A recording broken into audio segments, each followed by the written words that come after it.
All right, what is up, everybody? Good to be back as always. Of course, yeah, we got some stuff we got to talk about. Obviously, that autofocus is absolutely just getting on my nerves. So we're gonna fix that right now. I should have fixed it before I went to the new scene, but you know. This is our first time streaming, so we're learning. I'm just kidding. No, it's 100% my fault. But what can you do? What can you do? All right, we should fix it. It shouldn't like. Okay, we're good. We're good. It stays on me. All right. Sorry about that. So we have some stuff we got to talk about. We're going to talk about a little weekend of Fab. Played a couple ProQuest, had a good time, and we're going to talk about kind of how things went, and then we're also going to discuss what has kind of been shown to us and kind of proven as far as we can. I don't want to say 100%, but we can basically confirm the fact that Aurora is going to reach living legend status by at least the conclusion of ProQuest season, which means Aurora will not be around for Nats, which is very important in our testing and kind of preparation, if you will. So we're going to discuss kind of the meta changes. We've kind of visited that about 2 to 3 weeks ago. But I wanted to kind of rehash and kind of zoom in a little bit on certain specific things and kind of how it's going to impact the game as a whole. Also, some stuff I'm concerned about. Of course, it wouldn't be a Nathan stream if I didn't voice a concern. So we're going to do that too. And yeah. And then if as always, if you have any questions about anything, just throw it in chat and I'd love to discuss it as well. So I attended 2 ProQuest this season, and I just want to shout out one story in particular.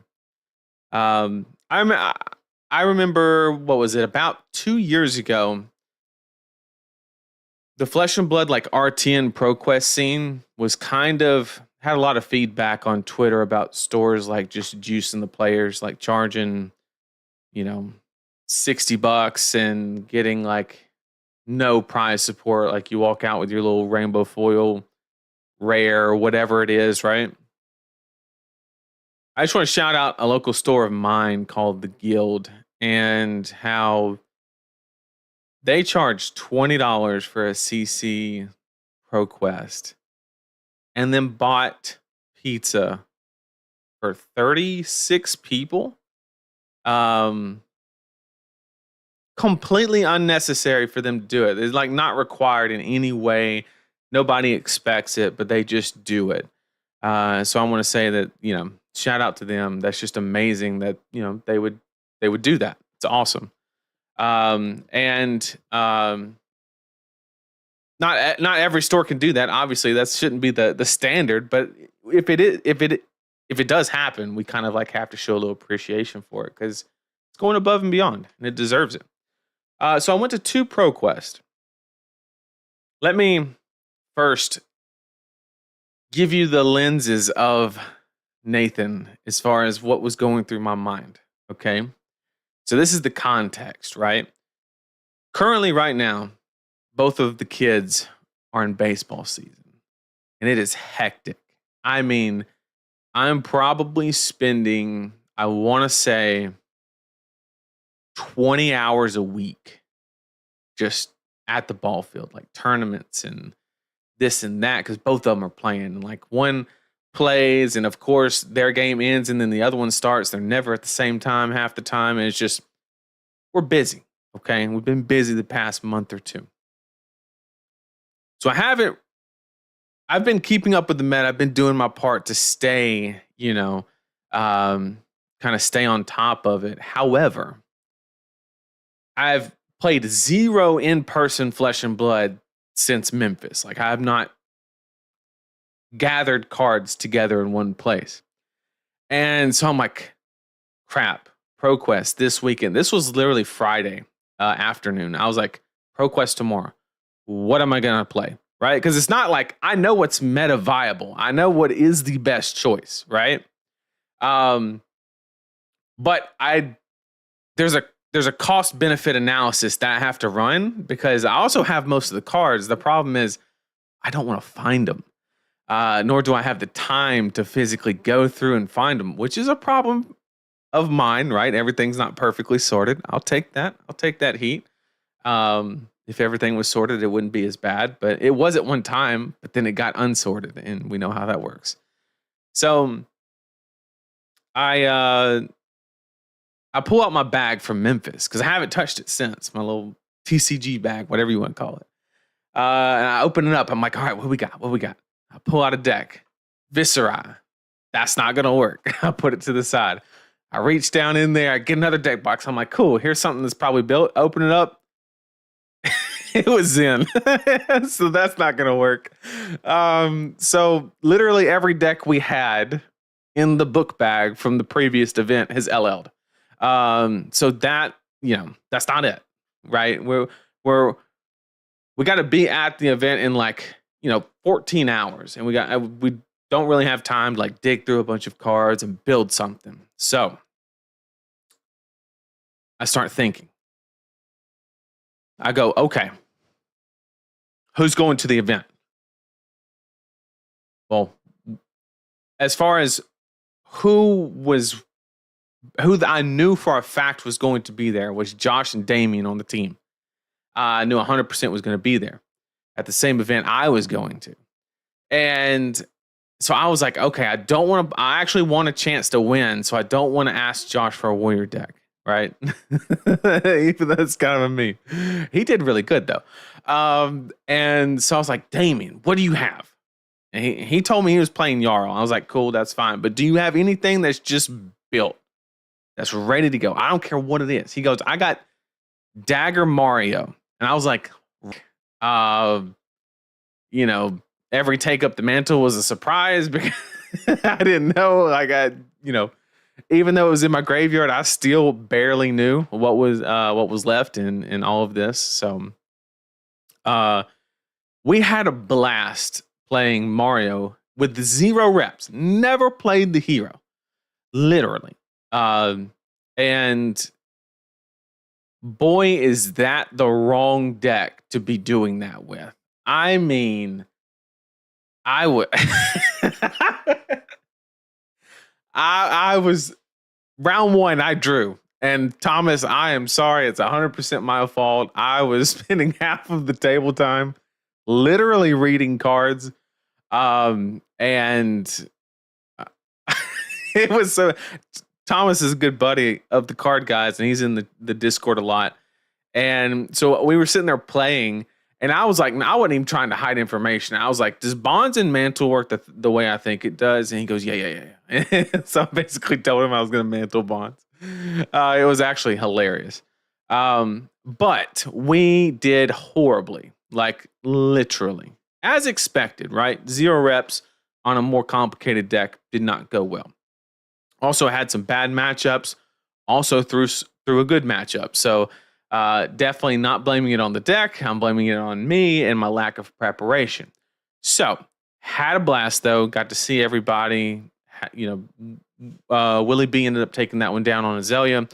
All is good. Team earned an invite. That was the goal. And from that point on, we go to another one on Sunday, just me and Josh. We travel down to another store, and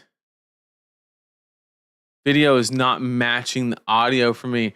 Yeah, if you just refresh it or close it and open it back up, that should fix that problem. It sometimes, and especially, I'm just gonna make the assumption you're on mobile right now. It gets out of sync a lot. Just FYI. But thank you for bringing it up in chat. So Josh and I So now we're in the same situation, right? I get back at like midnight from this. Well, not midnight. It's probably like 8 or 9. And I still don't have a deck built because I had to give that back to Damien. I had to give the Mario deck back to Damien. So I'm still in a situation. I was like, Josh, I know you have 16 of every single warrior card ever printed. Can you just double what you have? And he goes, I got you. So I play Dawnblade Dory. And we play Dawnblade Dory. And basically, the only difference was he didn't have 6 unsheathed. God, that did not roll off the tongue. And he only had like 4 of them, so I bought one at the store, and we ran 1 Spools of War in its spot, in the third one's spot. But other than that, identical list. And we ran it. And I was undefeated until the last round of Swiss, in which I was paired against the Prism. And there was a Fatigue Bravo that I was 90% sure was going to make top 8. And what I ended up doing was it seemed like the Prism was kind of on that bubble to where our match could have been a winning in. I conceded to the Prism. Halfway because I'm a nice guy, but halfway also there was a direct incentive on my behalf to put the Prism into the bracket. And hopefully they get paired against the Fatigue Bravo, because Dawnblade Dory just can't beat that. CYB Dawnblade, that is correct. And it worked. Prism round 1, so we make it a top 8. So and by the way, me and the Prism did play the game and I won. But we just we told the judge ahead of time we were just playing for fun. And so we go to top 8 undefeated, technically. And then the Prism gets paired against the Bravo. And I'm like, everything is going to plan, okay? And he righteous cleansinged the Figment of Erudition off of the Prism, which destroys the loot. And the Prism lost. And so then very immediately, everything started falling apart. So I made it to the finals, in where I matched against this Bravo, Fatigue Bravo, like just Giga Degen Fatigue Bravo. And if you know Dawnblade Dory, this is the worst matchup I think you could possibly have, because there's like literally half the deck is D-reacts. Like the only way that you're punching through is if they have CYBs in their hand, or for some reason they have a bunch of reds and they can't pitch into a staunch. Like that is the only way you are actually going to damage their life totals. Josh played this person twice, once in top 8, once in Swiss, and the Bravo won both of them. And so we play in the finals, and it goes the exact same. I mean, it's literally the Bravo player just has to fall asleep. That's the win con. Okay. If Bravo falls asleep, then there's a chance, right? Then I can push for not a good pace of play, and then maybe get the win that way. But that is it. I would never do that, but I'm just literally saying it is an unwinnable matchup, literally. And if you don't have like a great axe package and stuff like that. But we made it to the finals, basically undefeated, and we dropped it because it was our basically guaranteed loss matchup. But they played it really well as well. So hats off to them.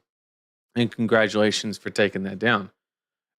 So that's my weekend in PQs. I had a great time. Got to play a lot of games, got to play some different stuff, some Dawnblade Dory, which was it was actually funny. Josh was kind of like right before the event, he was just showing me how it's all sideboard and everything. I was like, cool. I was like, I know all this. He goes, when was the last time you played Dawnblade Dory?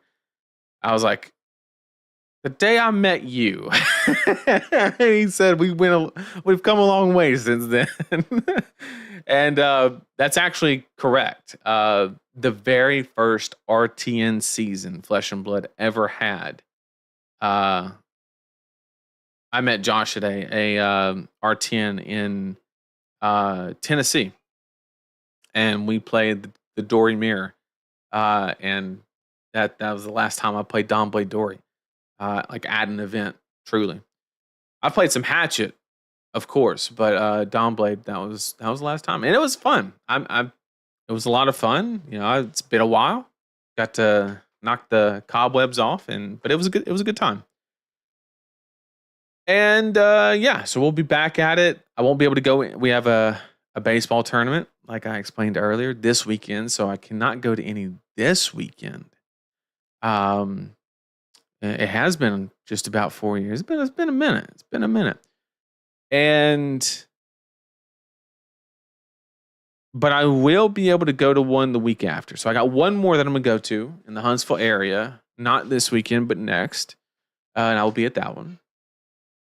And that will be with Aurora gone. And I'm 90% sure what I'm gonna play. I'm actually take the time to build a deck that I think is very meta relevant that I know how to play. And we're gonna kind of like dig a little bit deeper, take a couple more days to do that, and then kind of see if we can take one down. But with that being said, we have a lot of data that has come out as of recent, and that would be in the form of, let's go ahead, change screens. So this was the week 1, right? And then we have week 2. Obviously, Enigma and Zen kind of LL'd, right? And that opened the door. What we predicted during the stream of, I think it was 2 weeks ago, we basically said Florian was gonna be the deck to beat. That's what our prediction was. We put him at the top of the tier list, all the way at the top at S, and that is exactly what happened. He is in fact the deck to beat by quite a large margin, and I don't see it slowing down once Aurora leaves. Granted, there are some kind of opportunities that we're going to have to kind of like combat the situation, because it looks very bad, right? Like, and the crazy fact is that if it wasn't for Flicker Wisp, this graph would look very different. This graph, Florian would basically eat up a lot of Aurora's share and be the number 1 represented by a mile. But thankfully, that card was not banned. Unfortunately, that led to the accelerated LL of Aurora, because she had a very linear aggro plan, and then she had a very simple sideboard package to combat fatigue, which was just literally add 2 cards and maybe change out your armor to make it even more explosive. But that's it, literally. So with that being said, I do want to kind of take a moment and I want to bring some awareness. I kind of hinted at it during, I don't know if it was my last one or the one before. I think it was the one before, 2 weeks ago. I basically said I was very concerned about the upcoming meta. That was kind of the thought process of the stream, and I said that we're headed for, I'm not trying to doom and gloom or anything, but like I basically said that it's going to be a testing point, right? There are a lot of players' limits as far as what they're willing to engage with or not is going to be tested. And basically LSS is going to get a very definitive answer very quickly, hopefully, on what lines should or should not be drawn. If anything needs to be changed. I'm not saying anything needs to be changed. The one thing that I will say that is this is my ultimate concern now that I've had about 2 weeks to kind of think on it. There are counters to Florian. I don't want to. We found quite a few. Okay? Just within our team. And I'm sure other teams have as well. There are counters that exist, and they are accessible. The only problem is, okay, the counters require very precise play, very articulated strategies, very well executed plans to actually achieve the win. Which, if you're somebody that goes to the Pro Tours and Worlds and Nats and all of these events, not a big deal, right? The players that spend a ton of time on this game will figure out a solution. I'm not worried about us. I'm worried about somebody showing up to Armory and playing 4 uninteractive games where literally they just watch somebody count to 40 on dice on a rune chant token, and then that's it. That's what I'm worried about. I'm worried about the that's ultimately it. I'm worried about anybody that doesn't spend 10 to 20 hours every single week on this game. If that doesn't fit your description, I'm worried about you. Because we're getting with Florian's going to present a Yu-Gi-Oh situation. I'm going to say how it is, right? Anybody that's ever played Yu-Gi-Oh, from my understanding, I could be wrong. It's just what I've observed in videos and stuff like that.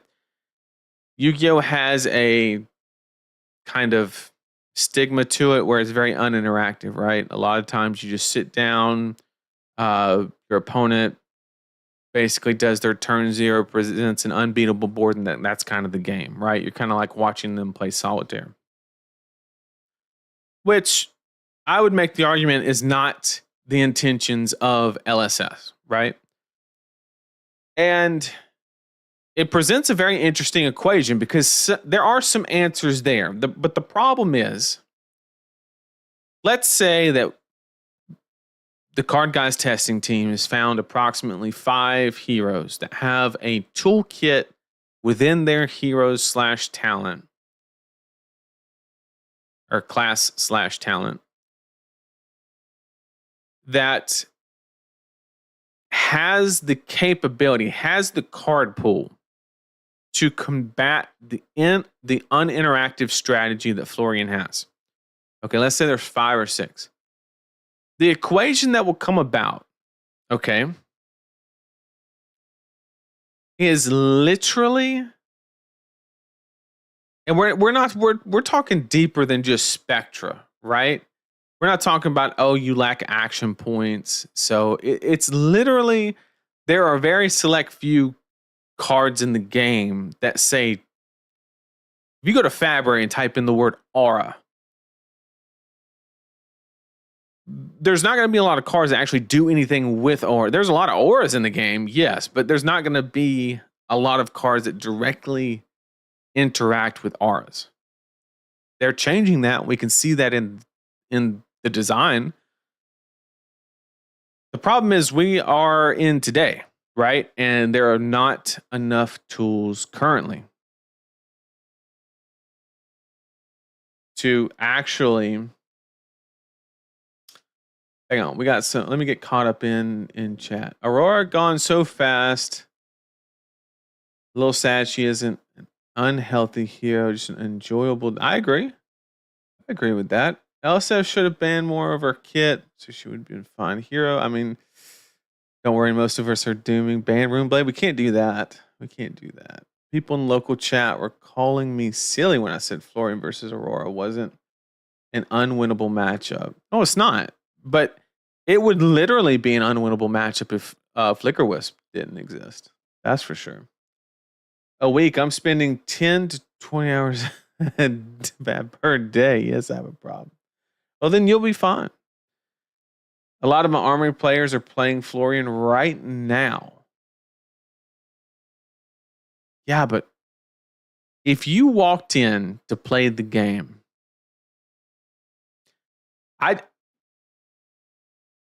maybe this is oversight from my somewhat limited experience with TCGs. I just know for a fact, if I walked into 2 armories in a row and played 50% of my matches against Florian, or hell, even 30%, I don't think I would keep playing the game. And so you brought up a good point, right? That depends on how sweaty the armory is, which is a fantastic point, actually, right? The problem is with that equation, which I agree with, right? A lot of armories do really well at basically kind of self-mitigating that. But my problem is that's a band-aid. Let's figure out why there's a gaping wound, right? And let's like get that sewn up, not just slap a band-aid on it. It should never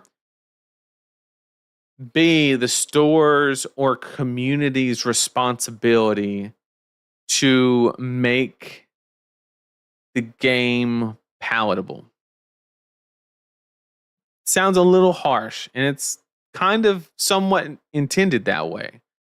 But that's not the community's job. The community's job is there to kind of just be there for the game, grow the community, interact with people, help people, just be that aspect of it. We're not there to just bring our tools and fix everything. That's not our job.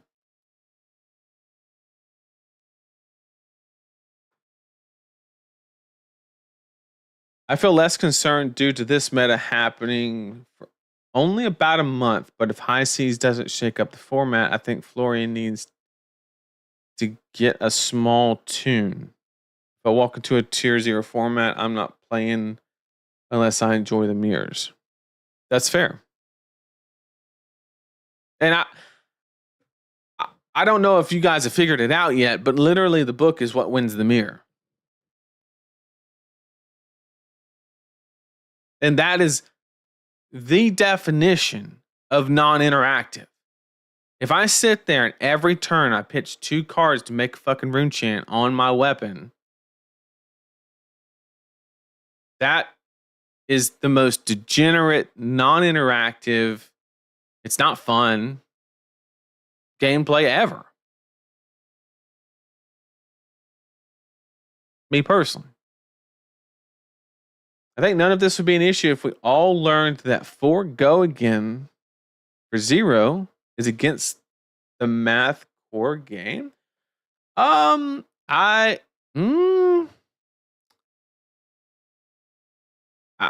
think we need to delineate that we're not saying that the point that I'm trying to make is Aurora is saving the game right now, in my opinion. Like, I think this meta is significantly better than what it will be in 1 week. Unless your 4 go again is implying D-reacts, which basically are. Could also make someone who likes playing Florian feel ostracized if the community doesn't want to see exactly that as well. And I'm not saying that you're bad or wrong if you're playing Florian. That is not what I'm saying. I am simply saying that, and I predicted this 2 weeks ago. I said the most powerful thing you're going to be able to do is something that nobody can interact with. And if Florian's on top, all but basically 6 heroes are just, from a top tier competitive aspect, just like wiped out. Literally. We might get a little bit of level 3 kind of combating what beats that and stuff like that, but I don't know.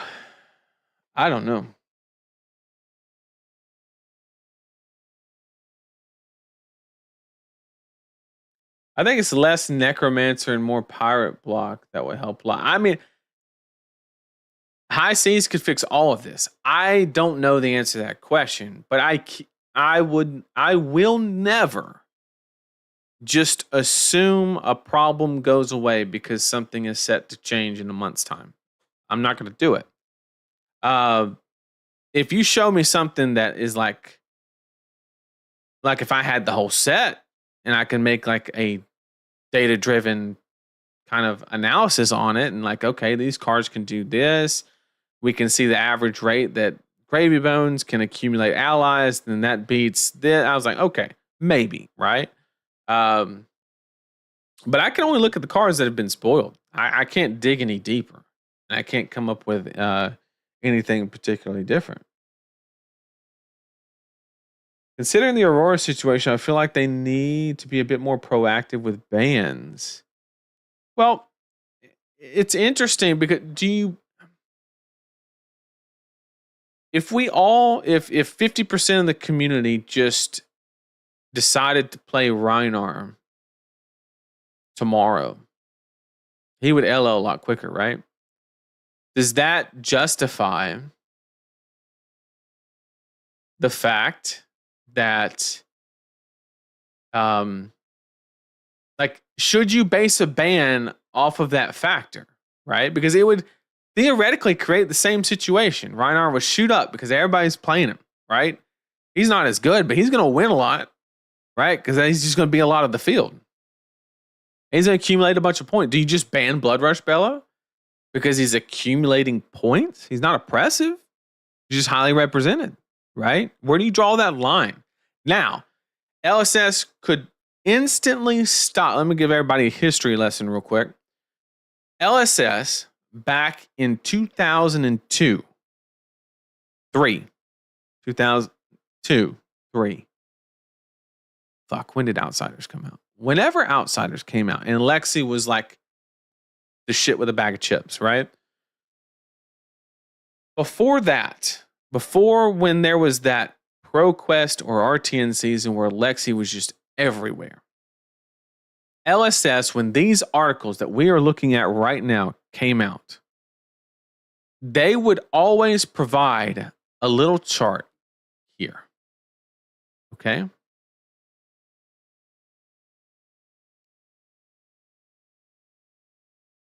In fact, let me... What's his name? Tower number 9, Davis Kingsley.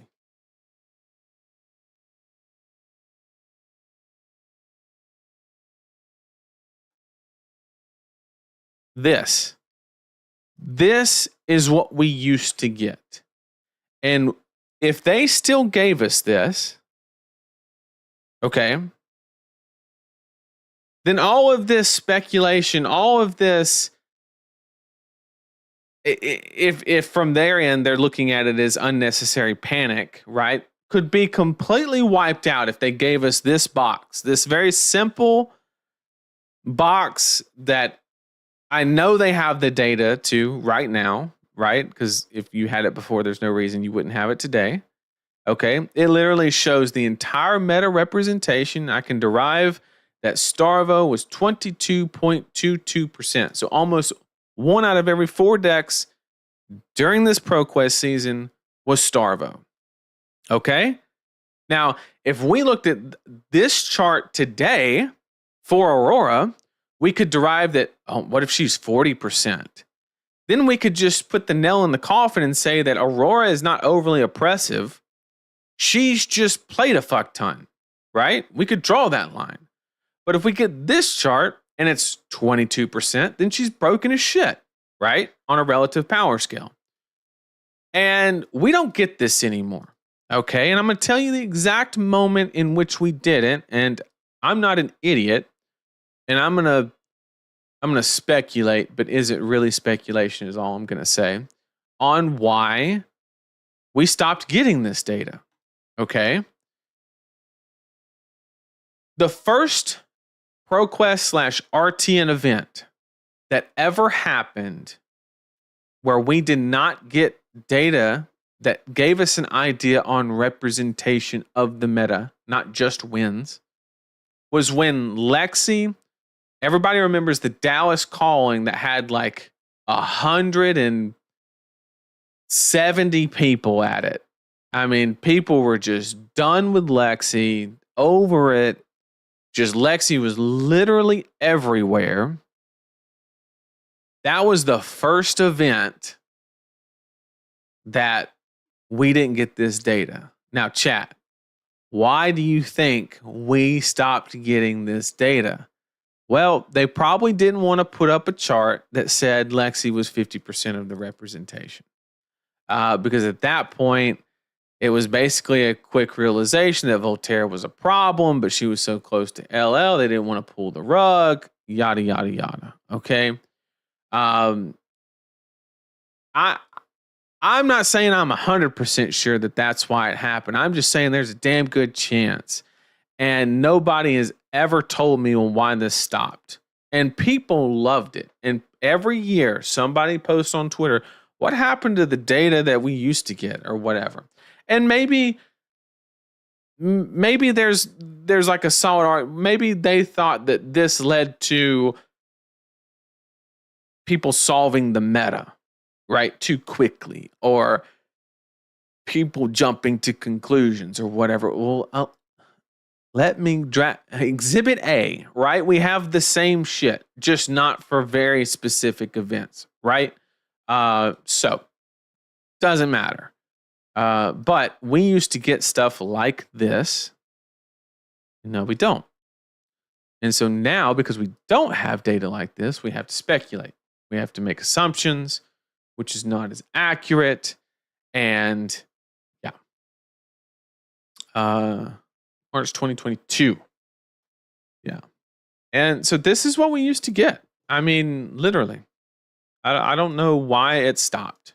This was the best thing ever. You could see exactly how many heroes of each top 8'd. Like 62 Briars made it to top 8, but she only won 5, right? Like top 8 conversion. Everything's here. This is beautiful. This is so good. Why did this go away? And then had like representation charts at the bottom on percentages of wins. This is the summary after the conclusion, but I think he broke it down. Yeah, here's week 4. And this wasn't just Davis that did it like this. We got this data for like a solid year. Yeah, so this is the straight up representation. Then it breaks down top 8 placements and then wins, right? So you can kind of see that star of the show was underrepresented. He was only represented 24%, but made top 8 36%, which means he was placing above representation and then winning even more than that, which is indicative of just extreme levels of power. So, can we get that again? Maybe. And then we can, then LSS, I don't know if you're going to see this, but then you wouldn't take as much heat if you would allow the community to interpret the data. If that's what it is, right? Like, it's such an easy solution. If you just show us the data that says Aurora is 40% represented, or even 35%, then it's like she's LLing because everybody's playing her. And there's no design mistake. There's no overpowered. At that point, people would just be bitching about aggro, and that's okay, right? People are always going to do it. And just like people complain about the other side. But without that, with just wins, and I'm going to also say this. This is the least... Anybody that's been to the finals of a ProQuest or RTN, I cannot explain how many splits occur. I don't care what's written in the rules. We're card game players, right? There are conversations that are had, right? And so I would make the argument that at least 20%, at least, probably closer to 30 or 40% of these wins are not actual wins. Like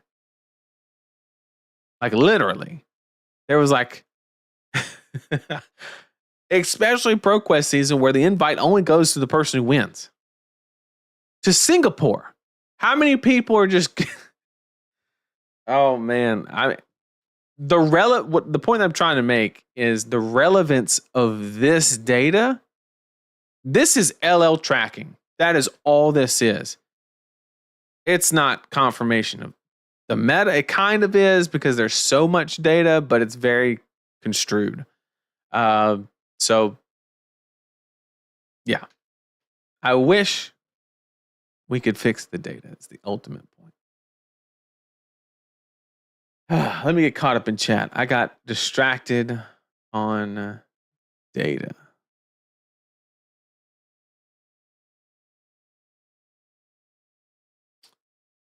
To clarify, if aggro wants so fast and consistent, decks wouldn't be showing up with as many defense reactions. They're probably as bad as each other. I'm going to disagree with that. And the reason I'm going to disagree with that is you're basically saying that one side is doing the same as the other, just reversed. Well, let's take every ounce of aggro out of the game.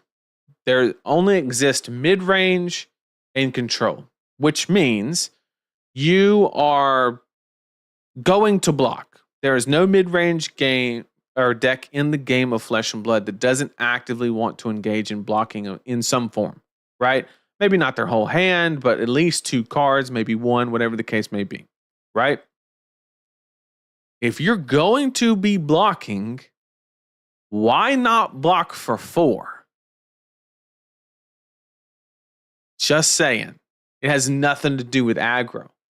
It is strictly the most efficient, consistent way to get 4 value from a card with no condition. It is that simple. That is why everybody's on 3 Sync, 3 Fate, 3 Shelter, or at least 6 of them. That is literally it. It's that simple.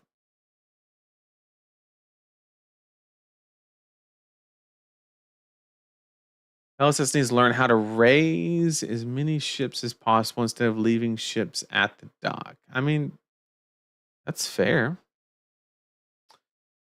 I still think there needs to be guardrails for heroes not to speedrun LL. We did talk about that in the last stream where you could do like degrading points. But like you could like the idea that was thrown out on stream was like after 30 like it's LL points are 3 per win, but after 30 wins it goes to 2 points per win, and then after 60 wins it goes to 1 point per win, right? To kind of like give you the problem is that like if you do that, you have to be quick with bans because that's like your one safety valve, right? Like, oh shit, we fucked something up like Starvo, right? Super fucked up. Oops, ship it, whatever happened. And like LL was the only thing that saved it because they did not step in. Oh, I'm sorry, they did step in. They banned Autumn's Touch. That's what they banned. For anybody that wasn't around that time, yes, Autumn's Touch in all colors was banned from the game of Flesh and Blood at one point in time. The block 3 do nothing. Yes, that one. And so if they do something like that, they build in a safety mechanism, if you will, to prevent excessive LLing, then, you know, you would have to be very proactive with a situation that like maybe I'm not saying the Florian situation is going to happen like that. I'm just saying if it does, you have to be willing to just step in and nip it, right? Like you cannot let it just sit there. I think no matter meta we are in, some percentage of the player base will hate the meta and take a break from the game, which is perfectly healthy. I 100% agree. Anybody that likes aggro is going to hate control metas. Anybody that's control is going to hate aggro metas. I'm with you. And what I'm saying, this whole problem that I'm putting together, kind of, not I'm putting together, that's the wrong way to say it. I'm pointing out and predicting that may happen. Uh, it's not control. It's literally not having the toolkits in the card game of Flesh and Blood to interact with it, which I think goes outside that boundary. I 100% agree with you, right? There's metas where some people are happy, but this one, it's literally, you just can't do anything about it because there's not enough cards in the game that say do this with auras, right? Not everybody has Rolling Fissure and Scour and all of these cards, right? Not everybody has those cards. They're not accessible to every class in the game. So if you're not in that class / talent, then you get to watch somebody else play the game. Congratulations. And it's not going to be fun. It's not that traditional, oh, this is fatigue. Like, the game is developed enough where most classes have a solid way a deck can be built to beat fatigue. You cannot do that with non-interactive aspects of the game. You can't do it.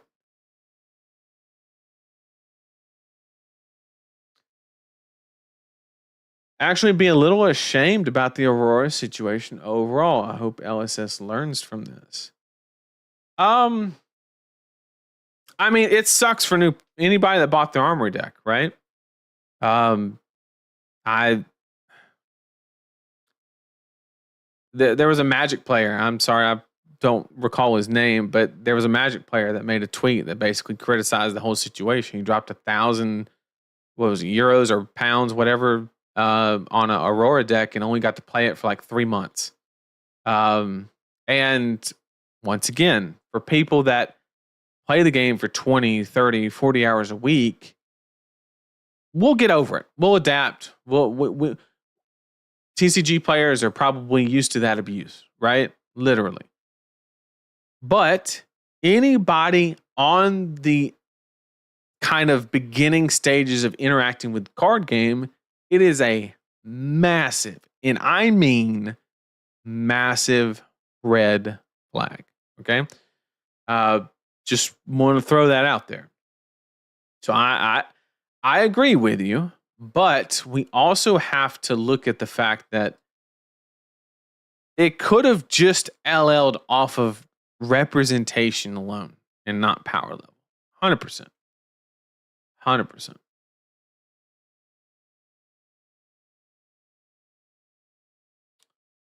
Aurora's just another good aggro deck in the long list of good aggro decks. To me, she is not the problem, but a symptom of it.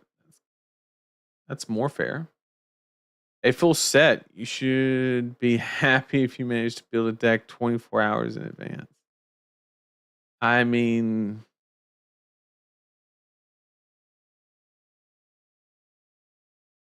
don't get me started on that situation. Don't get me going. Metagames are cyclical, and Fab's LL system seems to keep them more fresh than most other games. I agree. I love the LL system. I'm all for it. I got no complaints. I just, with a system like this, balance is very important. And you have to compensate for overrepresentation. I think Aurora only needs to line 2 cards up together, pressure 20 plus. Yep, of course. Arc Lightning, good card. But that is a fabricated influx on representation compared to Aurora being busted. I don't know what you were exactly referring to. Data is always fun to look at. Texas meta has Florian mid-range over OTK. And how interactive is that? Even that. Earth in general is just, it's an aspect of it that's just not very interactive.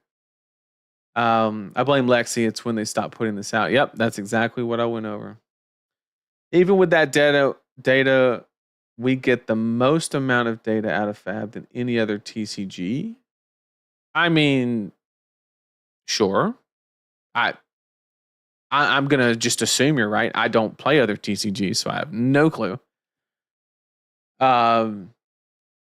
Data chart tier list soon. I mean, we might could do that. We might could do that.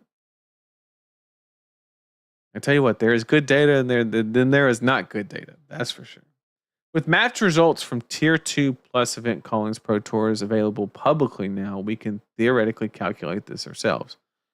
That is correct at those level events. That is correct. But not at these level of events. Which, by the way, is where most of the LL points are being accumulated. Right? Aurora didn't win that many, callings, pro tours, or worlds. She didn't win that many. But she has decimated the RTN and ProQuest season. I mean, she's been at the top ever since Viscerai left. Has not missed a beat.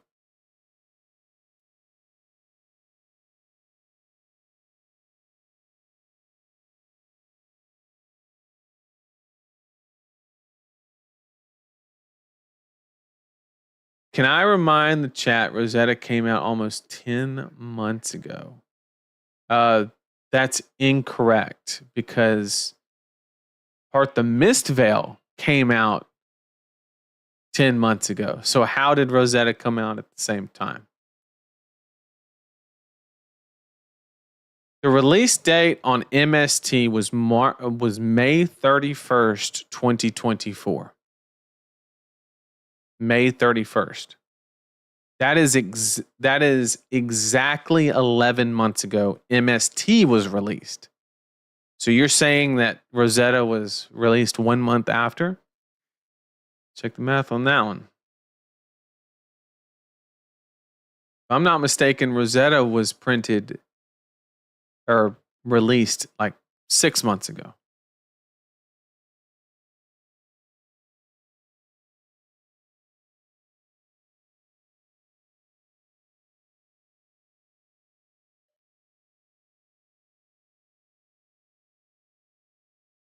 Shit, where'd I go? Where'd it go? Where'd it go? Okay, I lost where I was at in chat. Yeah, you're right. I'm just frustrated with the game and have been since MST. I completely understand it, man. The MST was a turning point. I'm not saying it's for good, for bad. I'm not gonna throw that out there. But it changed some things, right? And some people love it, some people hate it. I get it. We saw a very slight kind of retracement to kind of gather it back in that kind of dusk till dawn, bright lights, heavy hitters era, and then just immediately when MST came out, just ripped it. I don't know. Are we expecting for Florian to speedrun LL after Aurora? So he will be theoretically the deck to beat, in my opinion, going forward.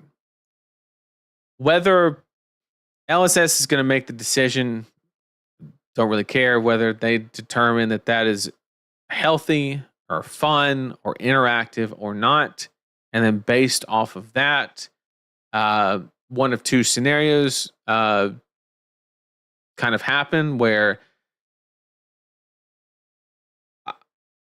in a situation like this, right? Because like I said, very hyper competitive players will adapt. We will find a solution. Whether it be we all have to play one specific hero to combat it, we'll do it, right? The best chance that Florian's going to have to speedrun LL is not at bigger events, it's at smaller events. Battle Hardens. We're talking smaller callings, and another ProQuest or RTN season would be the biggest way that Florian could really accumulate points. Because a lot of those players in those events do not know those strategies or have not put the time in executing them. Yeah, Mingucci, that seems familiar. Hey, at least the deck is less expensive than MTG Player's modern deck. But how much runway do you get out of a modern deck? So, please, somebody that plays Magic in chat. It's my understanding that, like, you know, standard, you have like what 3 or 4 sets, and one like rotates out, and then it just kind of shifts, and you keep losing one set by one set or block, whatever they call it. But if I was right at a change in standard, right? So right after a shift, if I built a deck, how long would, at least, I'm not saying the entire deck, I'm saying like the shell of the deck. Let me think. Let's say goblins is like the meta for that situation. If I built a goblin deck right after the shift happened, how long could I play goblin for and stay competitively relevant? Maybe not the exact same cards. When that set drops off, maybe I have to drop some of these, add some from the new one, or something like that. But like, what's the average? What are we talking about in standard? And then answer the same question for modern. Like, how much runway, if I buy a modern deck, I don't even know what the fuck modern is. But if I buy one, how long am I getting out of that deck? Is the question I need you to answer, Jack. Because I don't know. I'm just trying to find a comparison, right?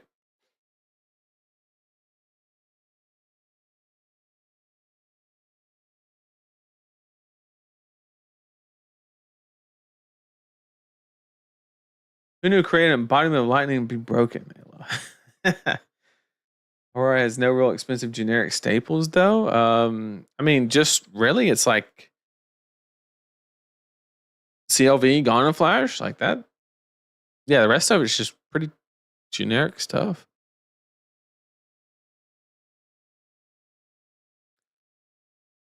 Nathan, what deck/heroes do you think will take up the aggro slots in CC? It's a good question.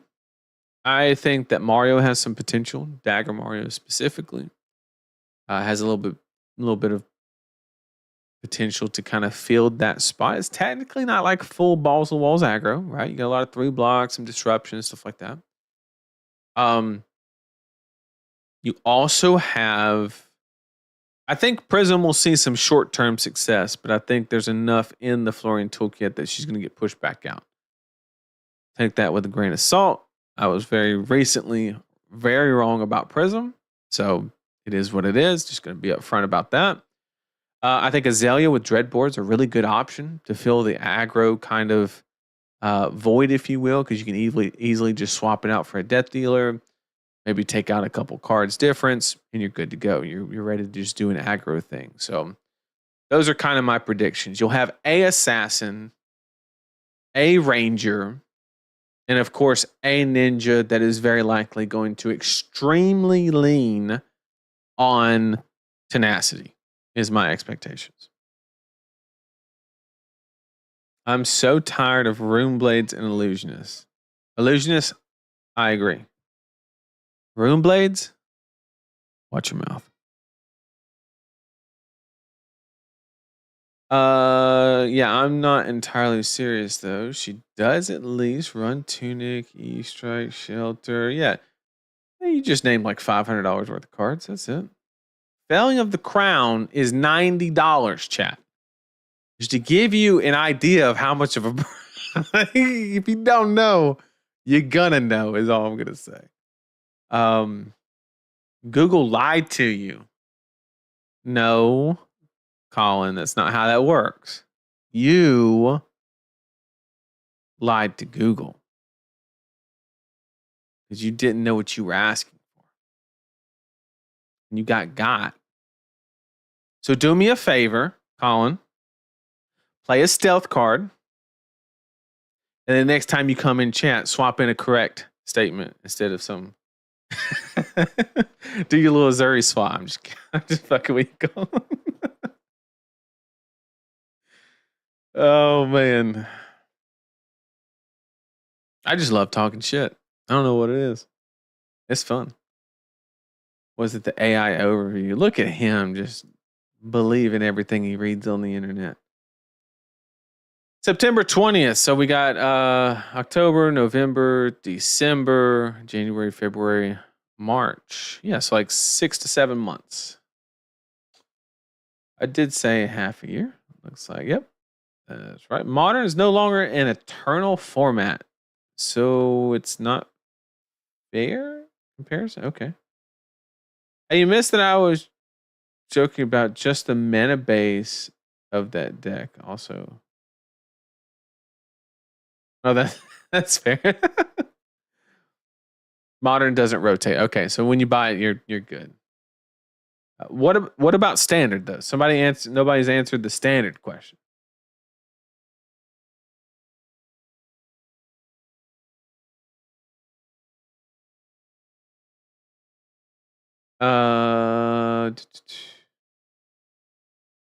Fuck. I thought I was getting caught up, and then I touched the scroll on the side, and it said, "No, you got a lot more chats." You thought you were going away? No. Okay. MTG standard rotation. All sets are legal for roughly 3 years. All sets from 2022 are about to rotate out of standard. So 3 years. So if I buy a goblin deck right after rotation, I can play that for 3 years?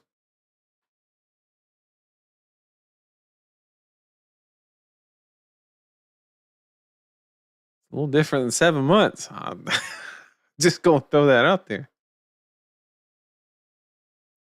They're saying because they make push sets, it isn't eternal, which doesn't make it any less eternal. I mean, that's a based take. Modern decks used to be viable for several years. Now they started power creeping it with, so they're just pushing the modern Horizon set. Yeah. That's just Hasbro doing their thing, you know.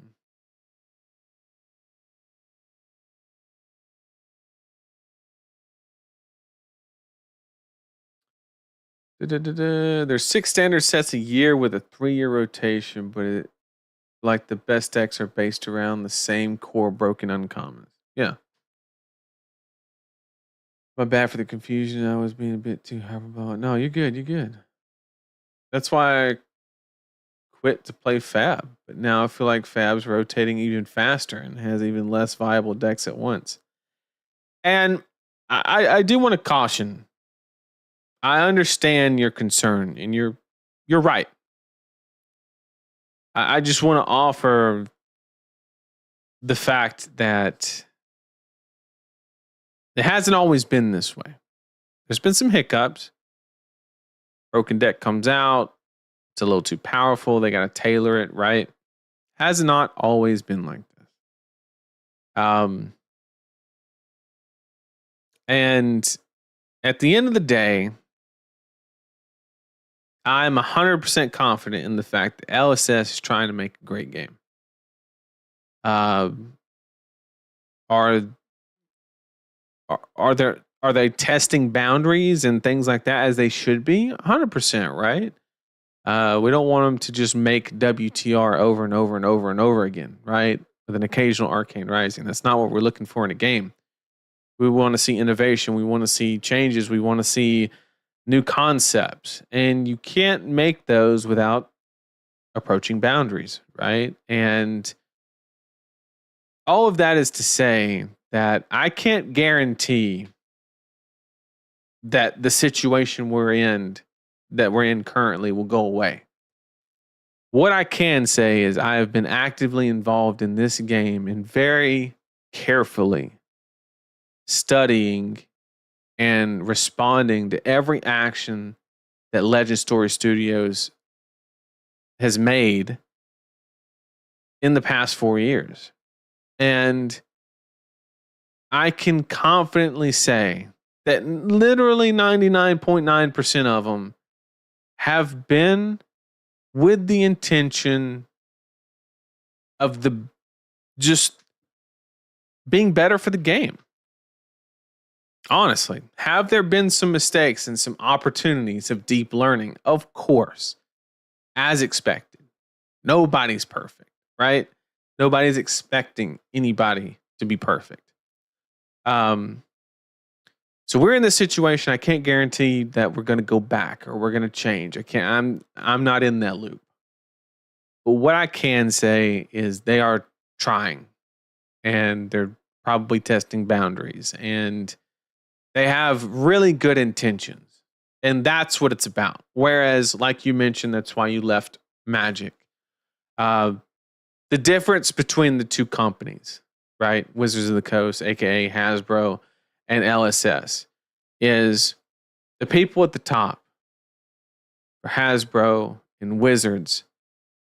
They sit down at a meeting and they say, how do we make the most profit?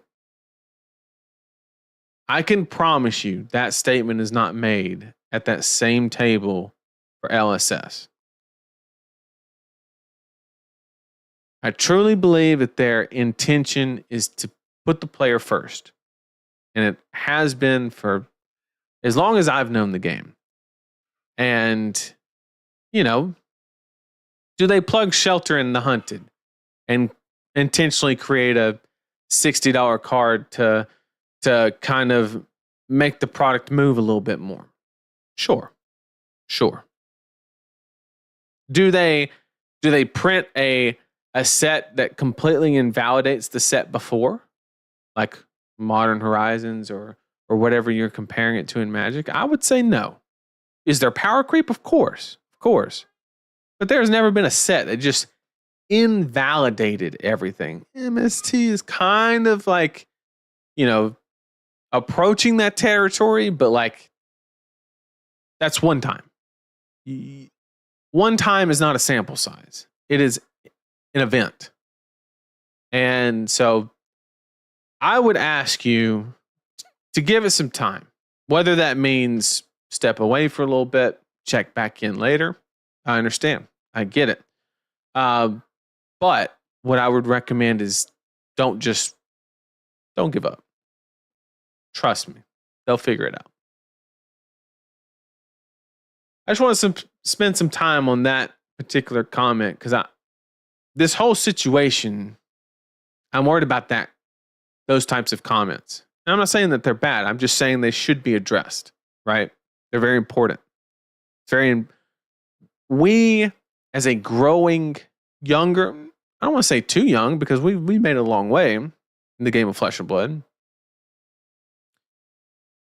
It's very hard. It's very difficult to keep TCG players, right? Because there's so many options. There's every Tuesday there's a new game that comes out, and 90% of them have some IP that everybody engaged with when they were a kid, and that doesn't make up the fact that it's a shitty game. And no shade, but it is what it is. And there's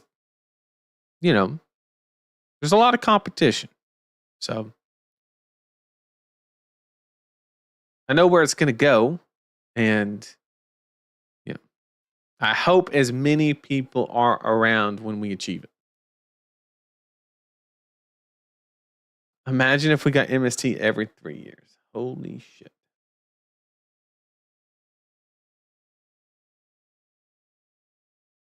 As high seas threaten to shake up the meta, we just don't know. I would love to tell you yes. I would love to, tell you what you want to hear, but we just don't know. And anybody that tells you anything otherwise is just speculating. I mean, we go on YouTube right now and talk about how many times somebody's going to say the economy's crashing or going to crash, and they'll give a day, and then they'll just extend it 6 months and say it again. You just don't know. Slippy, I'm less optimistic. I can't talk today. I don't think Slippy is as good as Mario because Dagger Mario cares less about being blocked than Skippy because Skippy leverages a lot of the value via on hits. Whereas Dagger Mario is literally just straight value 0 for 4s and pumping daggers and stuff like that. So because And it's funny because it used to be opposite. The first version of Mario hated running into D-reacts, but now because it's Dagger, I think it's a lot less bad. Going back to the old stats is the double-edged sword, though, right? When people see decks overperforming, they will flock to it potentially and continue the LL speed run, right? It's actually a good point. If you make the data presentable, people see that Starvo's 22%, therefore the next week it theoretically would grow. Well, let's test your theory right here, right now, and get to the bottom of it, because that's a very good point.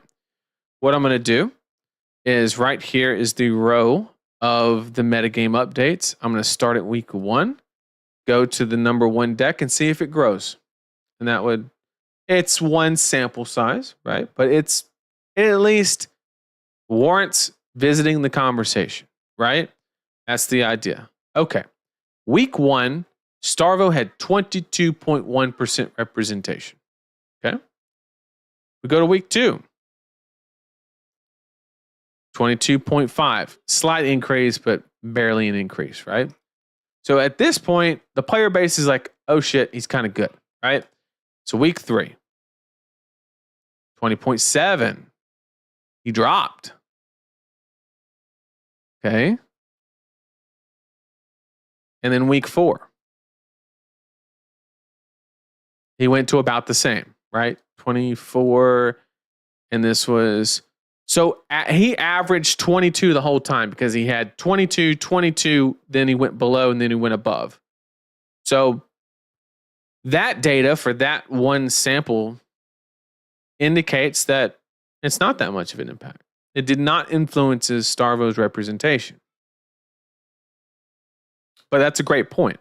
And I'm not saying based on that's wrong. Not what I'm saying. I think you're onto something, and it, of course, would influence it, right? Because it's a data point. But that's no different than Majin's new meta weekly news thing, whatever he's doing now. Like, that's going to influence it, right? People are like, oh, Aurora won. Let's go play Aurora, right? Like, it's the same thing. It's just delivered in a different medium, right? Medium. And whereas one's more entertainment based and one's more data driven. But ultimately people make decisions on both.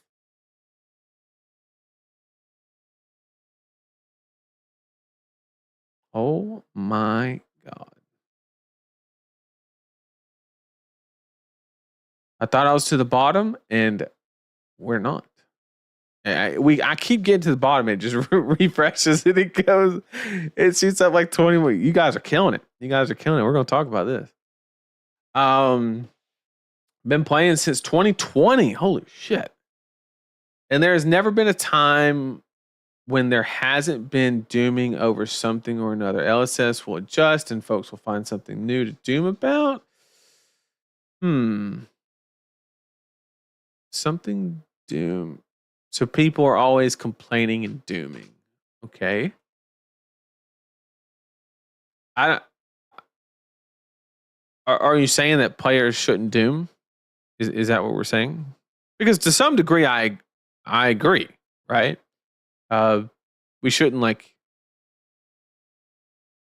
just doom for the sake of dooming, right?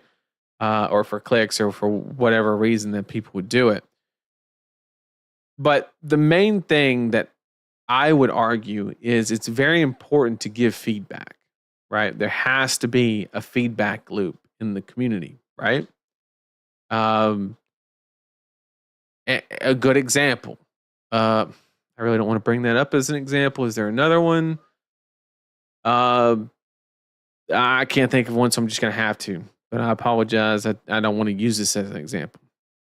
The Brody being banned situation, right? The community drew a very definitive line that type of play is not acceptable. And LSS had to do something about it. Where now, for better or for worse, then that could have, changed based on the community's reaction. I'm not saying the community's reaction resulted in that decision. I'm just saying that it gives them a data point on whether the community, the people that play their game, agree or disagree with the situation. And it's important to provide that feedback loop. I didn't want to use that example because I just don't like talking about it, but I couldn't think of anything else. So I apologize for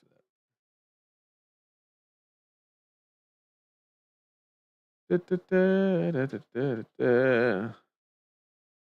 This is my comment about Fang being the GOAT. You have to. I get it. I get it. You answered for standard scroll up. MTG standard, all sets are legal for roughly 3 years. All sets for 2002. Yeah, okay. Isn't dooming what TCGs are all about? I don't know. Do you think that Azuri is going to make a resurgence? No, I do not. Well, you can play Warrior forever if you compare it with that. That's so fucked up. Oh man, that's so fucked up. I think the main issue with LL is you don't get a set time frame. You could be fine with a Hero Forever Olympia or only get 7 months. That's fair, but it is different. Like it, keeps you on your toes, I can vouch that Dreadborg does well into Florian. Yeah, it definitely does. 100%. Try it and test it.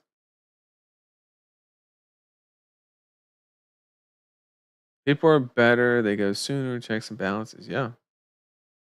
I think even heroes that will never LL is also a problem. That's we're gonna save that one for another day. But I agree. I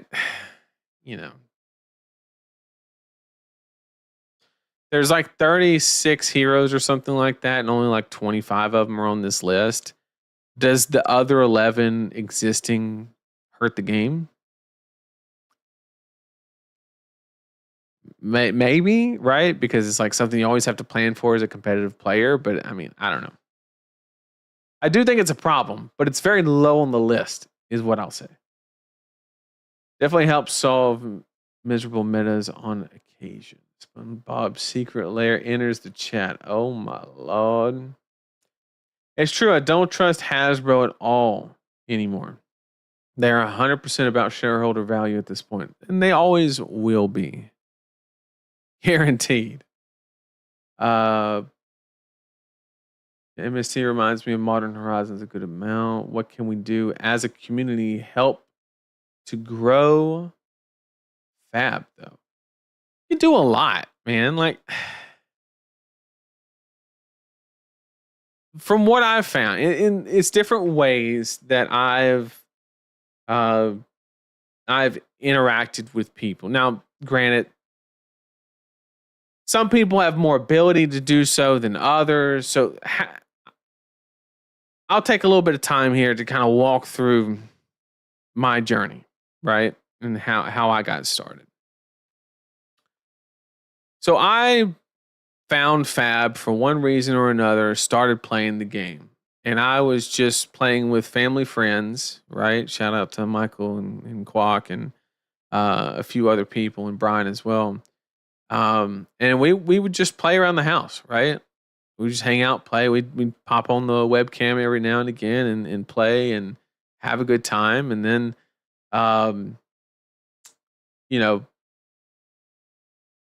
I wanted to start playing the game a lot more serious. And so I started going to armories. I found a store. I made a bunch of decks just out of rare cards and kind of filled a duffel bag almost with them and brought them to the LGS. And I said, anybody that walks in the store that shows any interest in Fab, give them one of these. And I literally just had a bunch of cards with a rubber band around them, and they were like little blitz decks is basically, but I made sure to do like one with every hero. I remember back when people used what was before February? Shit, I don't even remember. Shit. Whatever the deck building software was before February existed.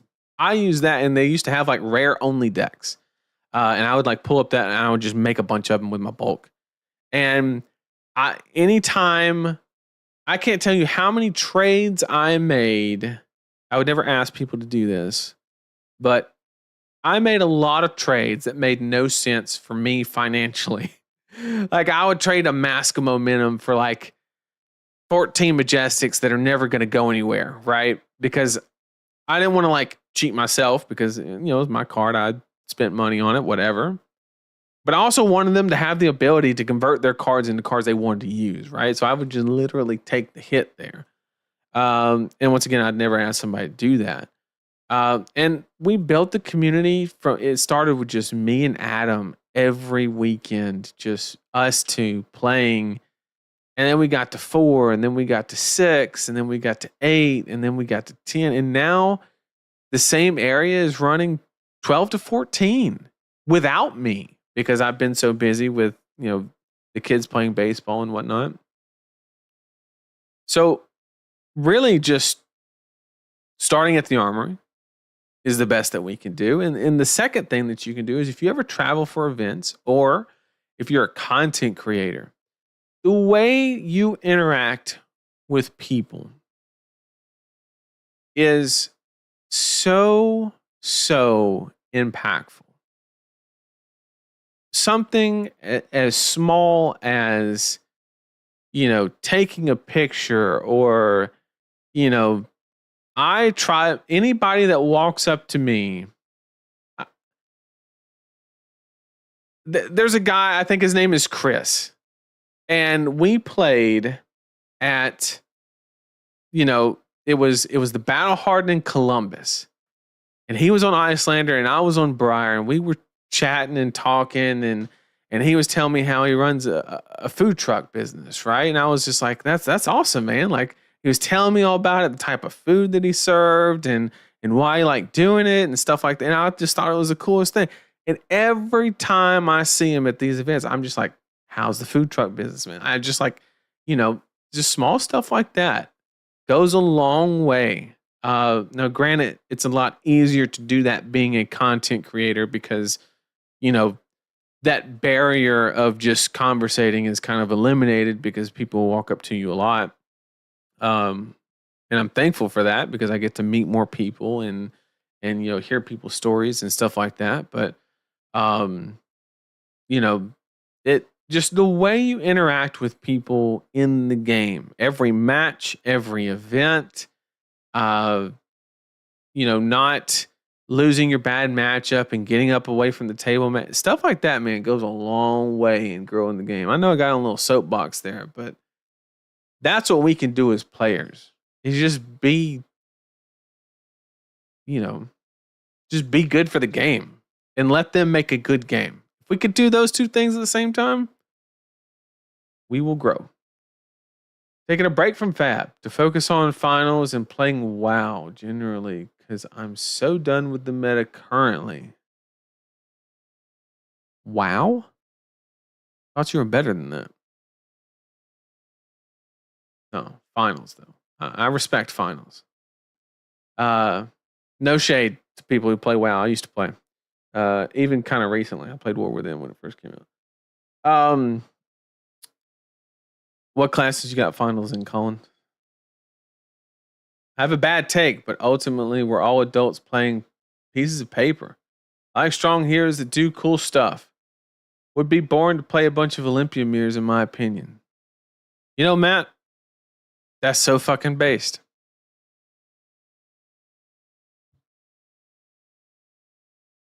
You're right. The game should be fun to play. Simple as that. The rest is kind of, you know, I agree.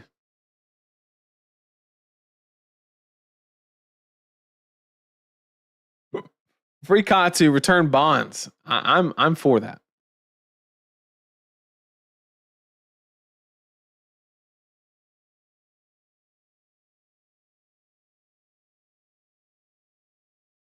Oh God, guys, I'm so far behind. Slippy is wild. What about Dagger Ira? That's pushing a little bit. Hot take. The books never did anything wrong. I mean, sure. If I get Tome of Divinity back, the fatigue mana will disappear real quick. See, Kevin's gonna do it. Kevin's gonna save us all. Now that Zen is gone, I could see a return of Art of War. Maybe. I disagree. 'Cause they had the whole announcement of changing of philosophy and design principles, whatever, however they called it. Um, and that was the reason for banning the drawing cards, right? And so, like, if you unban that, you have to like justifiably say that, like, oh yeah, we still have this design philosophy because we're not unbanning everything else, but like this card's okay because like it's yellow, or it creates a weird situation. Is all I'm gonna say. I wouldn't have my hopes up for Art of War. Bonds, I'm with you.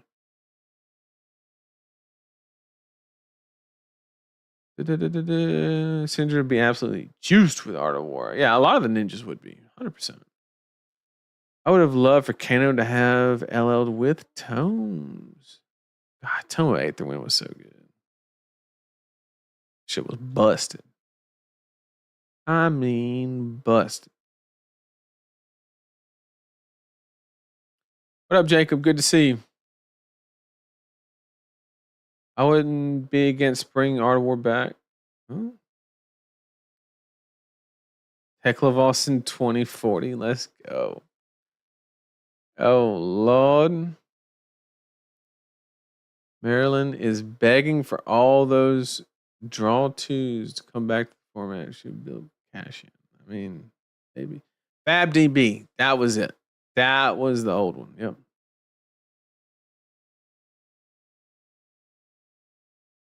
That's what our group did, and that's legitimately how I got into the game.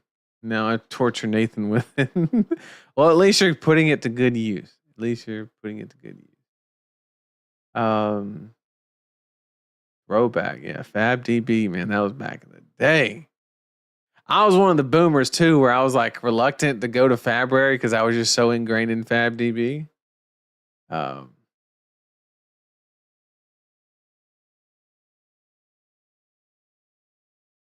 Can't tell you how many sets of Sync Blow and Fate I have handed out to people when we still had access to early sets and history packs. Yep, just to help people starting out. I've done stuff like that so much. Second, this little interactions is so important. It's crazy. Even with the game so small, how much it matters. I agree. Around the time Uprising came out, my brother and I literally had every CC hero built out for the new people to just hop. See, those are the goats, okay? Like anybody that's doing things like that, I just want you to know this game, this might be a little bit of hot take for some people. The success of this game is not built on the back of the people that win the world championship or nationals or top 814 callings or have X win rate. The people that support the stores on the ground level at armories and help grow that community that have increased these numbers of attendance at ProQuest, going from 10 people ProQuest to 36 people ProQuest or RTNs or whatever the case may be. The success of this game is on the back of those people. From a community standpoint, LSS obviously has a very big part in that. But I'm just saying from a community perspective in growing the game and how pivotal those people are for this game.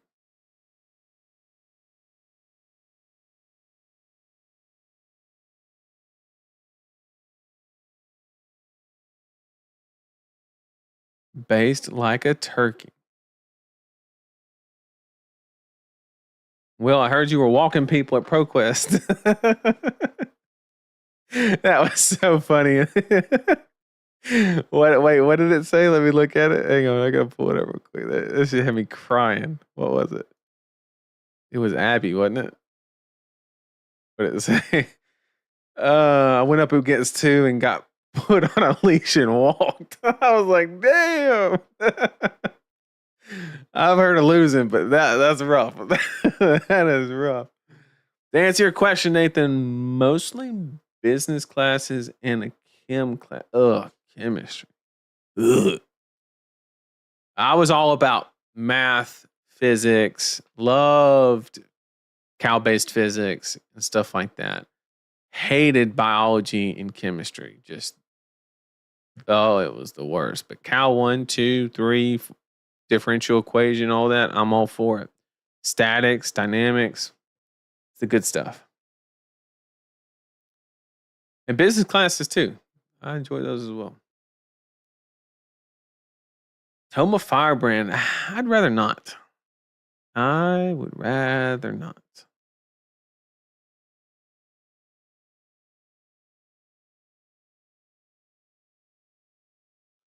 A redesign philosophy, I agree with the idea of it, but like Celia makes 8 action. Yeah, but he's pretty fragile. We got to admit that.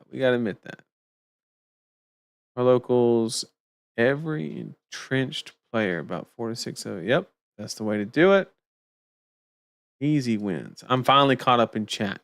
Okay, I have one question for everybody in chat, and if you watch the VOD at a later point in time, I need your help in this.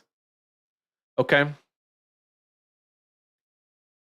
The past 3 streams that I've done, I've turned on the camera and literally left. Just completely forgot about what's on my other monitor. And I've just been engaging with chat because I literally just can't get caught up. You guys are typing so much stuff in there. And I always go back and review my VODs every single second. I take notes. I look at things I need to do better, whether it be audio things or me reading chat and talking with all of you. My question to everybody in chat and anybody watching the VOD, just post a comment if you don't mind, if you can take the time to do so. Why? Why are you here? Why are you hanging out?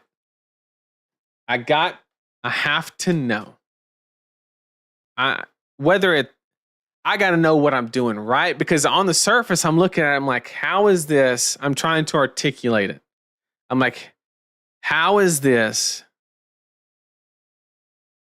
I'm just going to say it straight. How is this working? is what I'm trying to figure out.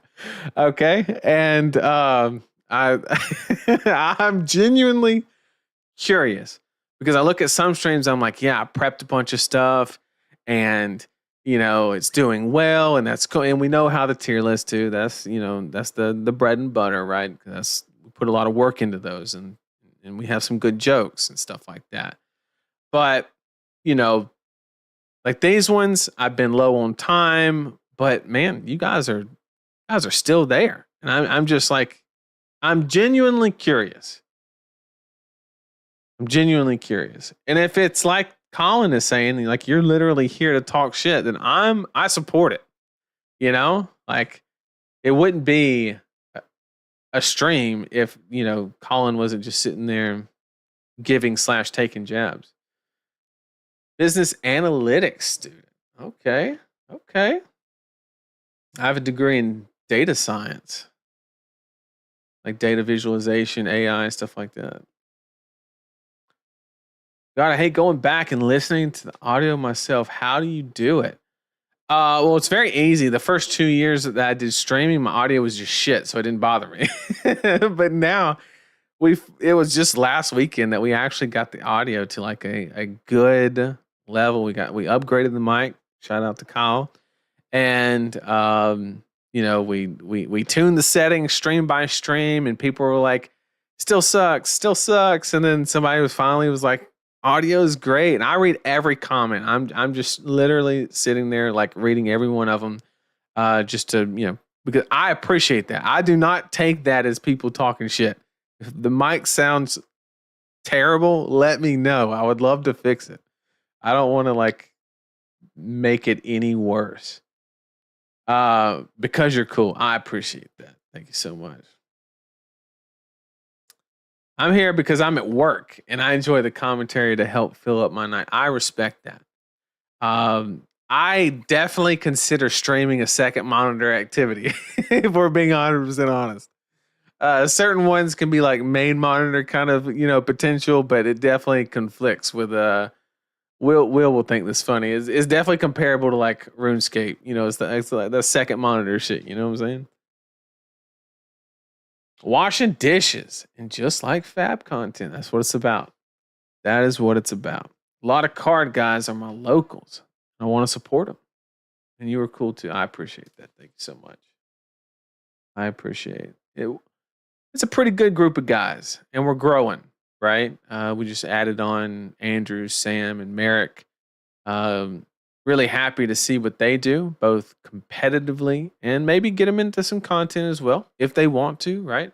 We're not going to overly pressure them, but I'm excited to see if they're willing to step into it. And yeah, I'm here to figure out if you're crazy or deeply you make sense. That's kind of based. So all right, Mike, where are we at right now? Am I crazy? Or are we getting somewhere? Are we cooking? Let me know. I also respect your opinion, even if we clash a bunch. I appreciate that. And that's okay, because disagreement is where growth resides. Love your insight overall. I appreciate that. You make dumb comments, and I'm new and enjoy your input. That's based. That's the best compliment I've ever had. Love an evening stream. Usually jam Tower Shark games and listen, zone in and out sometimes. Awesome. How much you engage with chat is unique. You don't really talk down to differing opinions, plus good insight and conversation. So that's something that I when I started, it took a lot of work to get there. Because you have to. My brain works in a very logical way, right? Basically, just like I walk, like somebody said, but what if everybody play? And I'll just literally walk through the data. Like I showed a trend line through the data and basically just, went at it like that. And it's very hard to learn how to communicate with people, especially via text in this medium with a lot going on. And I miss a lot of stuff. That's my biggest weakness for sure, is I just miss stuff in chat, which is a good problem to have. That means it's moving quick enough to where I can't keep up. But, I definitely appreciate the feedback on that. And it took a lot of work to get there. It didn't come naturally. That's for sure. The community and how more successful players are approaching the game. Absolutely. I enjoy the depth analysis. Got into competitive fab partly because of you. Well, welcome to the game. I hope you're having an amazing time with it. And I don't plan on going anywhere. Hopefully I can give you some more analysis that you enjoy. I'm watching because you bring interesting topics to the table that are fun to talk about. So I want to.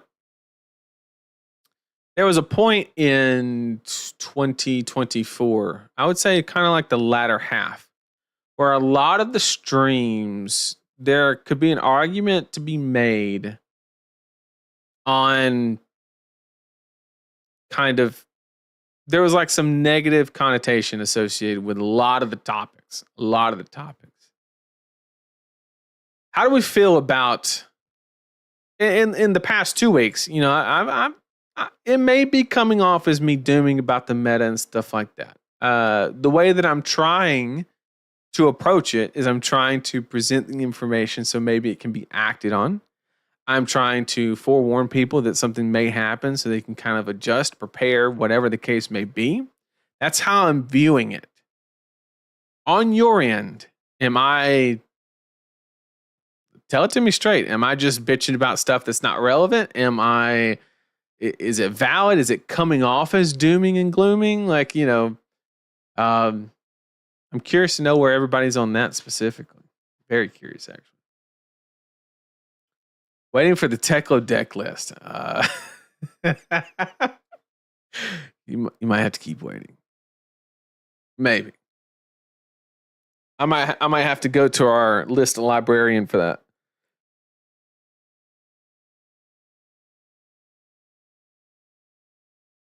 I'm commuting, so something to listen to. I love audiobooks and just putting on a stream while I drive as well. Absolutely. I usually just listen, don't chat, find your insight of the game pretty interesting.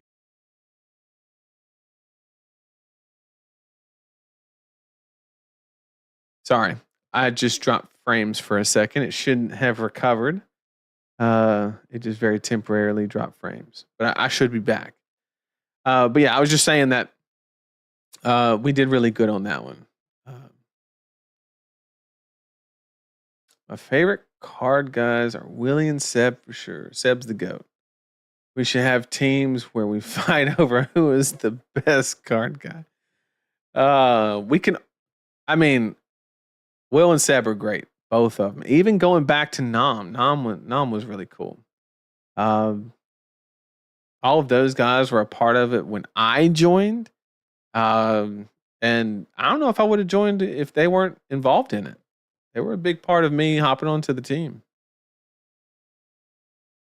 Like your content, and from what I've seen, you are here to give good vibes, and it helps that you are actively answering questions and occasionally asking questions.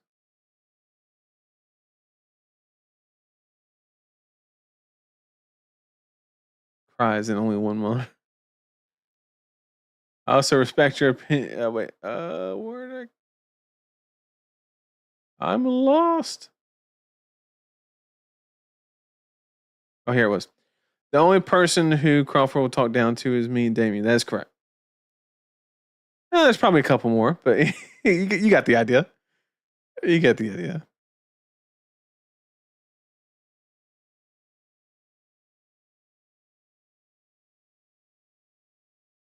I'm doing about the meta, but I'm hopeful with high seas. Hopefully it just solves it all. That would be very ideal. Legitimately so excited for Puffin.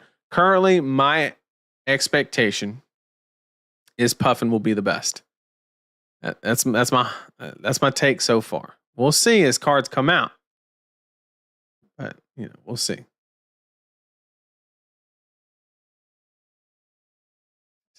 It's your soothing Texan accent. Well, I do live in Alabama, but it's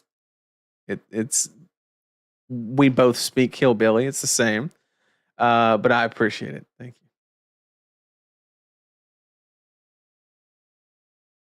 I feel like you want to bring up a change that is going to happen. It feels like you want to just bring up a change that is going to happen in the meta. However, your presentation makes it feel like you're positioning it as a problem that must be solved. Okay. So I'm bringing up a change in the meta, but I'm saying I'm coming at it with the standpoint that it's bad. So I'm insinuating that the change is negative. Okay, which is fair. I'm 100% on board with that. Is that a bad thing? Right? I guess I'm never. What's the other option? I say things change and then people figure out for themselves that it's bad, or maybe it's not bad. I guess that's fair. If I say the meta is bad and people try it out and actually enjoy it, me saying it's bad could possibly inhibit their ability to, or they kind of go into it with a negative viewpoint that has to be overcome, which is much more difficult naturally than just going into an open. That's fair. The one thing I would say against that is that basically means that every single, if I was going to abide by that, I would have to approach every single meta topic as not good, bad, which basically removes all aspects of like feedback loop to LSS, which I'm not saying is a better or worse position. I'm just saying I can't do both. I can't give feedback to LSS without painting things good or bad, right? Um, so, but I understand there's an opportunity cost there, 100%. Great comment, though.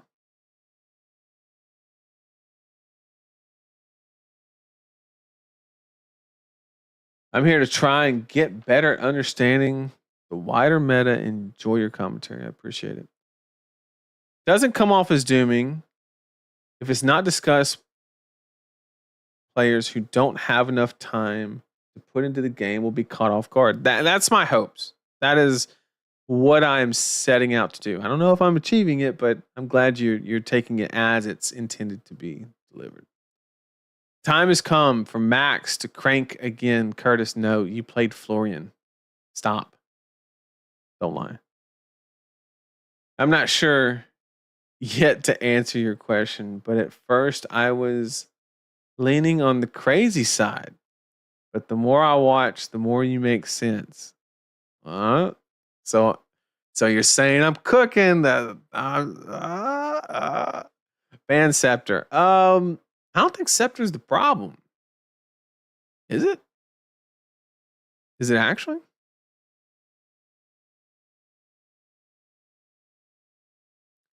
I don't think you're doing much about this meta if that's what you meant.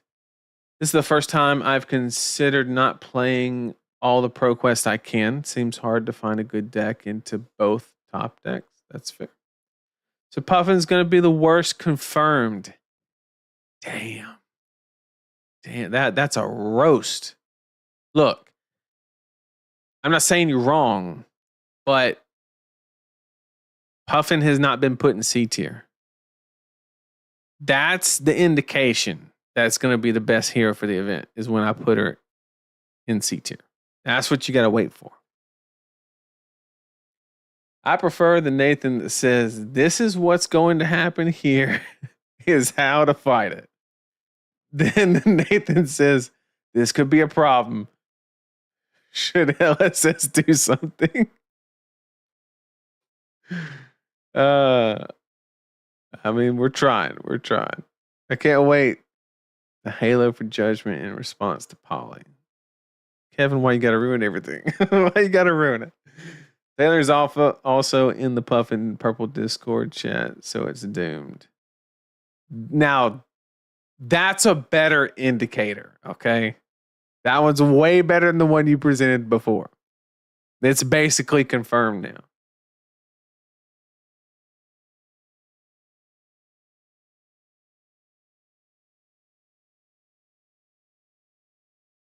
I'm also just sad that Zen got so many of his L points while Art of War and Bonds were around, and now the fine version of the deck got taken away just because of backlog. That's a good point. It's a very good point. I always like to hear your takes about stats and player philosophies. Even sometimes I do not agree. And I respect that a lot. Anybody that willingly engages with an idea that they do not agree with is something I always recommend. The worst place you could be in is a room full of people that like literally agree with every aspect of everything you say. No room for growth in that situation. I made bad heroes, so what's new? It's fair. Heretic erudition into some zombies. Oh, that's gonna be gross. Yeah, I'm on the purple Discord if you. I think it depends on how many allies Gravy can spend. Yeah, that's literally if Gravy can save the day, it's all going to be dependent on his accumulation rate of allies and his action point economy there afterwards. That's all it's going to be. It's literally going to be what's the curve, how many can we fit in it, and go from there. Can we have Sorry, I missed one. I got to meet a couple of you guys in Rosetta World Premiere. As a new player to the game, those were some of my favorite memories of that weekend. You guys were super friendly. I appreciate that. Thank you so much. We have another Island Boy video. You know, I'm not going to pay those individuals to make another one. It's not going to happen. If somebody else wants to and wants me to react to it, more than happy to do so. But actually, the feedback that I got from that video, it was the laugh that made it as funny as it was. That's what everybody told me. They said the video was kind of dumb, but they said the cackling laugh was what got them.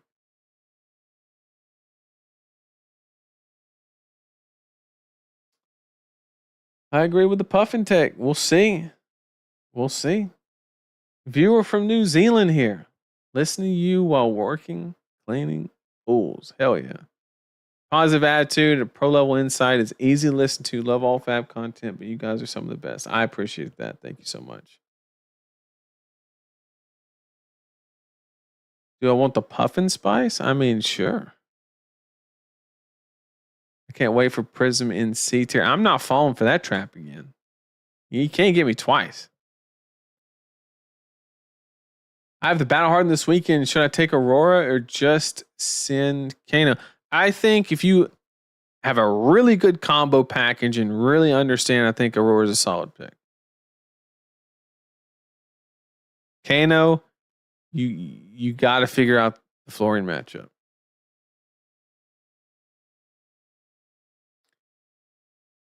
I didn't think of this as dooming. It's informative, helpful to newer players like me. Good to hear. Good to hear.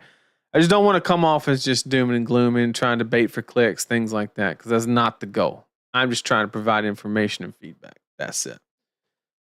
Anaphylactic shock stonks. I think it could possibly be an important card. I wouldn't pay too much for it, but like if you can pick up a set for cheap, it might be worth it. No tier list tonight. I'm sorry. I don't think we can really do one like really well until the new set when we get spoilers. Then we'll have our big one when a set drops. And then we'll have our Blue Pit show match.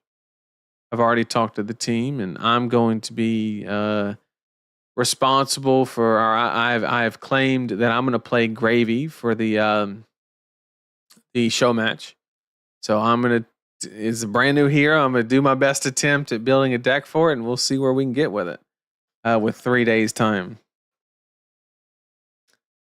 Woo Viscera. That man, I miss that hero so much. I tell you what. Woo Viscera. That shit was so funny when Ethan said it the first time. Am I the only one that laughed at Everfest, boys? Just started Fab like 2 weeks ago. Watching for insight. Well, welcome. I hope you gathered something. I'm sorry for the past 20 minutes I've been asking for feedback. I apologize. But I was just curious. I was curious what I was doing right.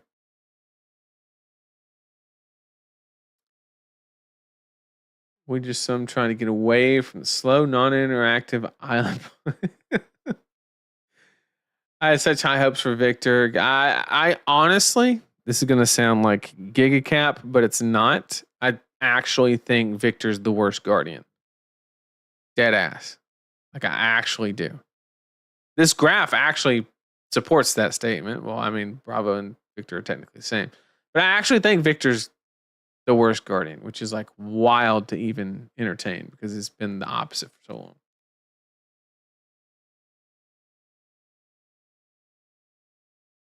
This guy knows that Florian is a buy for Kano, right? I do know that.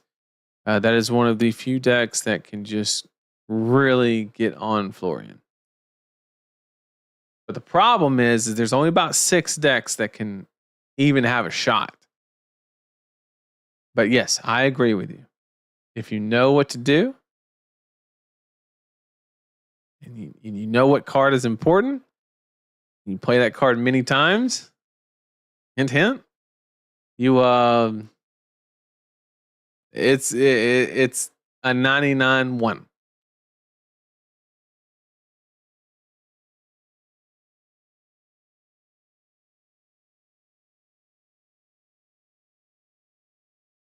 I will say though that Kano is probably a little weaker into most other things though.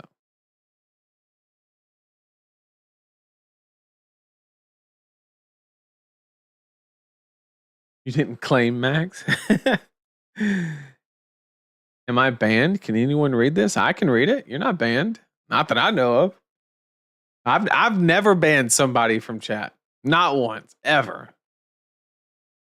If anybody's wondering if they're banned, I will say though, I've had 5 different people DM me saying that their messages don't show up in chat for whatever reason. And one person contacted me again afterwards and said that they unsubbed and subbed and that fixed it. So if you're having that issue and you can't talk in chat, try that. I don't know.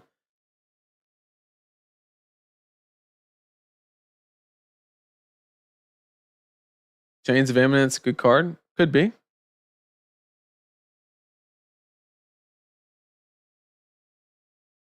Whoa, worse than Betsy? I'm hoping Gravy will be kind of mid-control. I kind of think that's the vibe he's going to have. KO's value goes up with no. KO's going to stay exactly where he is, which is not on this chart. He could win one. KO theoretically should be the worst brute, actually. Reinar should be better, and Levias should be better because of the recursion package.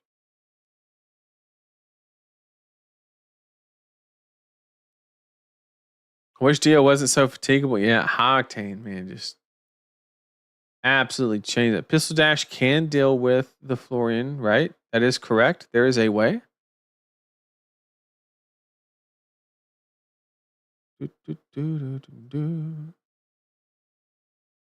I think Bravo will come hard and fast in the meta. Yeah, he could. I think Bravo's really good. If anyone, I'll be the first person banned in this chat. I mean, we can make that happen. We can make that happen. KO's okay, but they really need to give Brute some more support to be meta. I don't know. They got Scabbies and Fleshbag. Let's pump the brakes on that one now. Let's pump the brakes. Reinhardt seems sweet against Florian. With life gain, it's not as sweet as you think it is. Slab Dash could be back, but for one event because she's already about to LL. Yeah, it's a struggle. In theory, it should work better, but there's a lot of, yeah, I agree. All right. Well, we've been going for about 2 hours now. So I'm going to go ahead and at least start the process of kind of closing this out. But I do want to say one thing real quick. I know we've been doing a lot of discussions the past 2-3 streams, whatever the case may be. We're going to get back in the rotation of actively doing more gameplay. You know, previously I was doing kind of a discussion and then, you know, kind of some gameplay to kind of round it out. And we're going to go back to that. I think we've been doing the discussion. Not only that, but the topics have to sustain for the discussion kind of format to really work. And I'm not going to talk about the same thing every single week. So expect the short intro and, you know, talk about a subject and then go into some gameplay. We'll start figuring out strategies for Florian, different fatigue decks, how to beat them. We're going to go over all that and I'm going to play them, just show you how to do it. And yeah, I'll make sure that that everybody's taken care of. And if, of course, I want to wish everybody the absolute best time at their ProQuest. If you're going to any this weekend, we have 2 more weeks. So this weekend and next is your last opportunity to secure that invite/gold foil and a sweet Jarl mat. I got one this past weekend. It looks really good, if I do say so myself. And Omar, you got here just in time for me to leave. But at least you can enjoy the VOD if you so wish. But thank you for trying to join me. I really do appreciate it. But I just want to thank everybody for joining me. I really do appreciate it. As always, if you have any feedback for the stream, please leave it in the comments section. I'd love to hear it. I'd love to improve it, whatever the case may be. And yeah, if there's any way that I can add more value to you, if there's anything that you want to know specifically more about, but also put that in the comment section. None of this is just set a specific way. You're right. It is 3 weeks. You are 100% correct. I do apologize. There is 3 more weeks. I have 2 more weeks because that third week, the closest one is like 300 miles away. So yes, everybody else has 3 weeks. I have 2. But yes. So thank you everybody for joining me. I really do appreciate it. And I will see everybody next Wednesday. And good luck this weekend if you're going to any events.